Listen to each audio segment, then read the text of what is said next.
Honestly, week one was hard. It was messy. It was just all over the place. I had a bucket load of excuses. Like it was just one excuse after another. The old habits that I have, the old routines that I had in place also fought back. Like they fought back. They were like, we're not leaving. We're not leaving. Man, it was just an eventful week. Hi, my name is Gracie and I am 36 years old, going on 37. I am on a 365-day journey of reinvention. So this is me and I'm starting over and bringing you along. So welcome to my channel and welcome to my journey. I'll drink to that because this week, let me tell you, the first week was just me scrambling and just, I don't know what I was doing. It's like that first week or those first few days when you're at a new job and you really don't know what you're doing.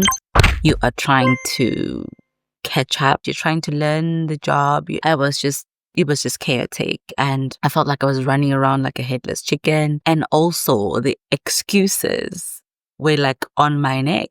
Like, girl, we cannot do this. We're too busy. Girl, we're too tired. I was negotiating. Like I remember one of the days I wanted to go for a walk. And I really love walking and especially taking walks in the night. But we can walk tomorrow. It's already late. It's already dark. But then I'm like, on a normal random day, I actually prefer walking in the night. So why is it now difficult for me to put my steps in, to put in the work and just confronting my old habits, just confronting the old routines? It was a mess. It was really difficult. I was emotionally drained. I was disappointed in myself. I was feeling frustrated. And on the seventh day, that's when things started becoming better. Like on the seventh day, my morning routine was on fire. I checked all boxes. I was working online, so that was okay. I put my steps in. I ate well.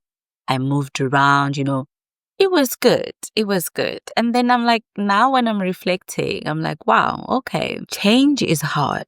Like change is hard and it's messy. It is hard and messy. And it also requires you to sit with discomfort. I mean, discomfort triggers fear. Discomfort triggers doubt. It also triggers resistance. And that's emotionally draining. And you need time, you need energy, you need focus. So that's already an emotional investment. So change requires both emotional and physical investment. And that's one thing I didn't perceive at the beginning. Yes, I did see that I would require physical investment. But the emotional part, I wasn't even expecting it, to be honest. Like, it really took me by surprise. Because yesterday was day 7. I was thinking, do I really need to do this? Do I really want to put myself through this for the next, 300 and I don't know how many days are left.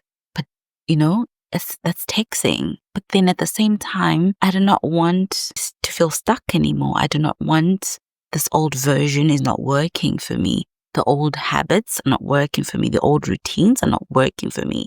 I want to reinvent myself. I want to be healthier. I want to be fitter. I want to pivot my career. I want to level up my finances. I want to relaunch my business. And I would rather go through all that, try again, and have as many bad weeks as possible.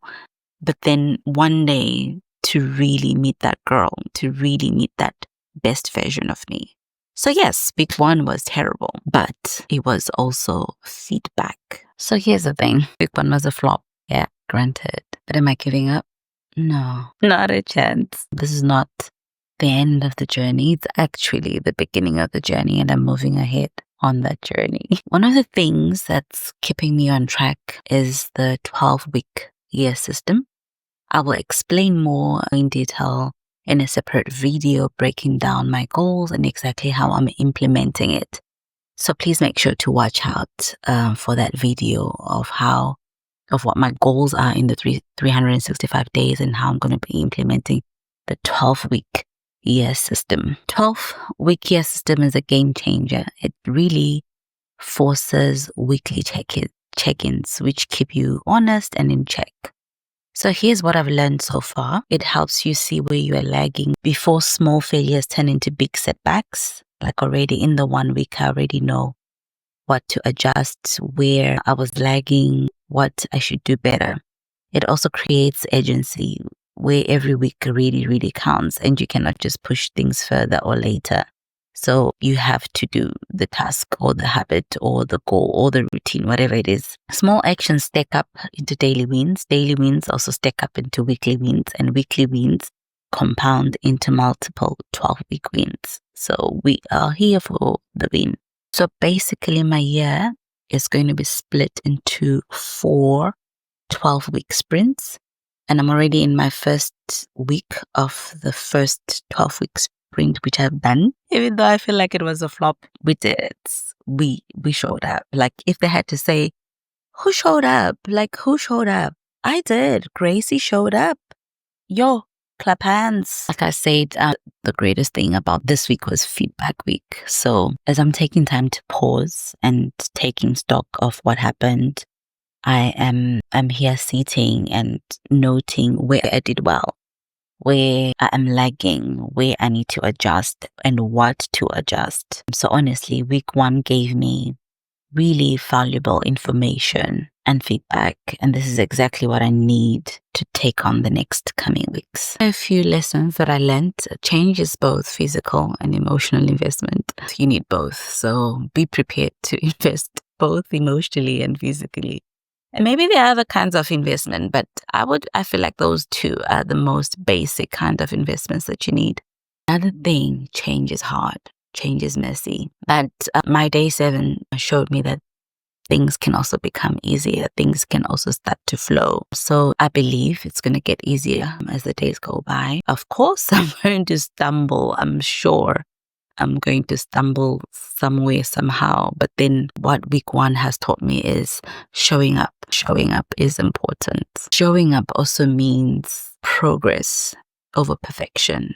Showing up also means voting for yourself. Like, you're voting for the person you want to become. So I'm voting for future me. I am betting on me. Future me is going to be proud because I invested in her. I'm showing up for her. I am believing that she will come to pass. She will come and materialize. I will become she. I am becoming she. I don't know if I'm making sense, but I think you get what I mean. My last lesson would be, one step at a time is better than no step at all. So one step is better than not taking a step at all. And I'm proud of my first week. I'm really happy. Initially, I was quick to say, oh no, girl, you failed. But no, I am actually proud, because had I not failed, I wouldn't be on week 2. I would still be stuck in the life that I am not so inclined to at the moment. I'm not so invested in anymore. And I'm trying to become a better version of myself. So I've taken the first week, which is important. So yes, week 1 wasn't perfect, but it's okay. Flops are part of the journey. What matters is how I respond and how I'm choosing to move forward. In my next video, I will break down my 365-day goals and exactly how I'm using the 12-year week system to stay on track, to build weekly wins, and actually reach the milestones I've set for myself. If you're on a journey of reinvention too, drop a comment below. What did you learn from your last week? And make sure to subscribe so you can follow along, because this year is all about showing up, learning, growing every single week. Thank you for watching. Thank you very much. And I hope to see you on my next video. If you're on a journey of reinvention or any kind, or you're trying to implement some new things in your life, come on. Please join along. Let's take along. I would love to learn from your journey. I would love to have you as my accountability partner as well. So bye.